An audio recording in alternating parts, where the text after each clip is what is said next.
इथं चप्पल काढ इथं.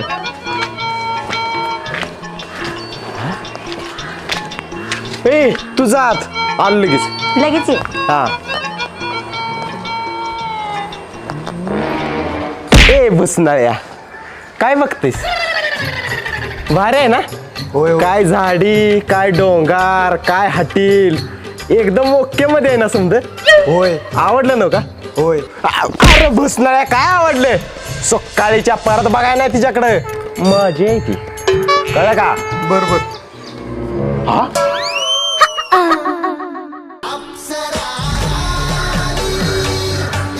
काय पुरगी काय तिची केस काय तिचं चालणं ओके मध्ये आहे ना समजा. अरे सकाळीच्या काय बघतीस त्या पुरगीकडे बुरट्या. तू कोण मला विचारणार. मी बघेन नाही तर काय पण करेन. अरे सकाळीच्या माझी प्रियस आहे ती. परत तिच्याकडे बघितलंस का नाही डोळं काढून गोट्या खेळून गोट्या